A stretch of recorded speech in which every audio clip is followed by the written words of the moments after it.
വെളിപ്പാട് പുസ്തക പഠനം പാർട്ട് നമ്പർ 47. ദൈവനാമം മഹത്വപ്പെടുമാറാകട്ടെ. വെളിപ്പാട് പുസ്തകം 13-ാം അധ്യായത്തിലെ വളരെ പ്രയാസമുള്ളതായിരിക്കുന്ന ചില വിഷയങ്ങളായിരുന്നു നാം ചിന്തിച്ചു കൊണ്ടിരുന്നത്.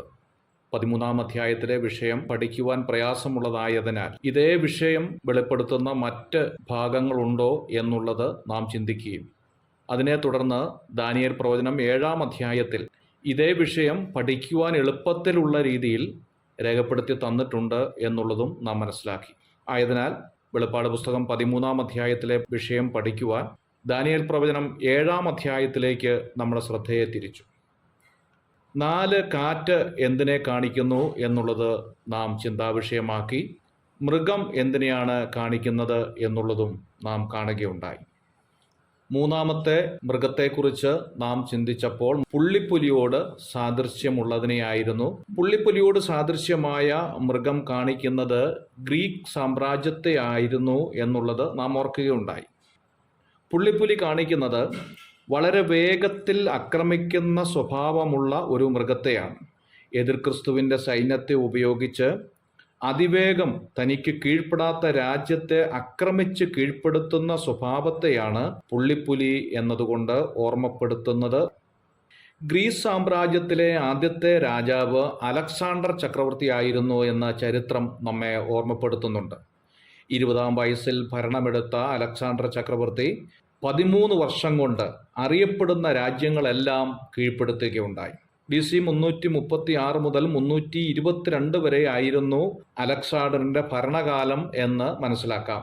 BC 327 ഇന്ത്യയിലെ പഞ്ചാബ് വരെ വന്ന് തക്ഷശീല പിടിച്ചടക്കുകയും ഭാരതീയരെയും തൻ്റെ സാമ്രാജ്യത്തിലാക്കിയതായി ചരിത്രം സൂചിപ്പിക്കുന്നുണ്ട്.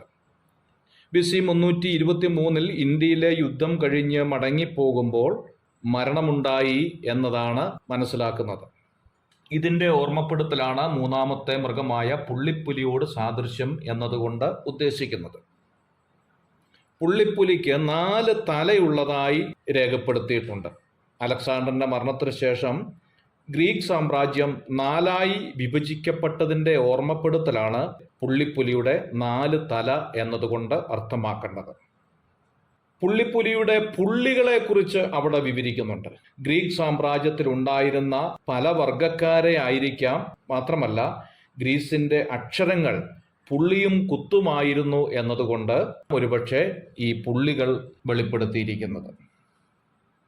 3-ാം മൃഗത്തിന് ശേഷം 4-ാമത്തെ മൃഗത്തെക്കുറിച്ച് വെളിപ്പെടുത്തുമ്പോൾ മൃഗത്തിന് പേര് ഇല്ലെങ്കിലും ഘോരവും ഭയങ്കരവുമായ ഒരു മൃഗം എന്നാണ് അവിടെ വെളിപ്പെടുത്തിയിരിക്കുന്നത്. പേരില്ലാത്ത ഘോരവും ഭയങ്കരവുമായ മൃഗം എന്നുള്ളത് കൊണ്ട് ഉദ്ദേശിക്കുന്നത് വരാൻ പോകുന്ന റോമാ സാമ്രാജ്യത്തിൻ്റെ ഓർമ്മപ്പെടുത്തലാണ് എന്ന് മനസ്സിലാക്കാൻ സാധിക്കുന്നു. ദാനിയേൽ പ്രവചനം 7-ാം അധ്യായത്തിൻ്റെ 7 മുതൽ 8 വരെയുള്ള ഭാഗത്തും വെളിപ്പാട് പുസ്തകം 13-ാം അധ്യായത്തിൻ്റെ 1-ാം വാക്യത്തിലും ഈ മൃഗത്തെക്കുറിച്ച് വെളിപ്പെടുത്തുകയാണ്.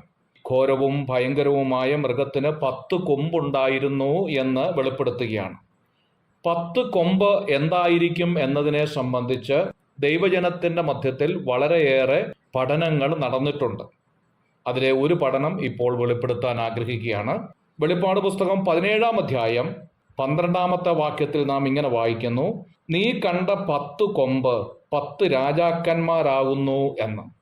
അതിൻ്റെ അർത്ഥം വരാൻ പോകുന്ന റോമാ സാമ്രാജ്യത്തിൽ ഉടലെടുക്കുന്ന 10 രാജാക്കന്മാരെയാണ് ഘോരവും ഭയങ്കരവുമായ മൃഗത്തിൻ്റെ തലയിൽ കണ്ട 10 കൊമ്പ് കാണിക്കുന്നത് എന്നതാണ് അർത്ഥം.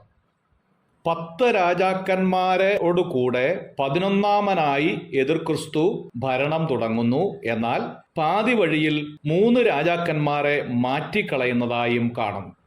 അങ്ങനെ 10 ഉം 1 11 എന്ന സ്ഥിതിയിൽ നിന്ന് 3 രാജാക്കന്മാർ കുറഞ്ഞു കഴിയുമ്പോൾ അന്തിക്രിസ്തു 8-ാമനായി ഭരണം നടത്തി മുമ്പോട്ട് പോകുന്നതിൻ്റെ സൂചനയാണ് ഇവിടെ കാണിക്കുന്നത്. ഒരുപക്ഷെ 7 1 8 രാജാക്കന്മാരെ കുറിച്ച് ദൈവ പണ്ഡിതന്മാരുടെ അഭിപ്രായ പ്രകാരം France, Italy, Greece, Syria, Bulgaria, Spain, അസ്തേറിയ, ഈജിപ്റ്റ്, ടർക്കി, ബ്രിട്ടൻ എന്നിവരുടെ രാജാക്കന്മാരെ ആയിരിക്കാം 7 രാജാക്കന്മാർ എന്നതുകൊണ്ട് ഉദ്ദേശിക്കുന്നത് എന്ന് മനസ്സിലാക്കാൻ സാധിക്കും. God bless you.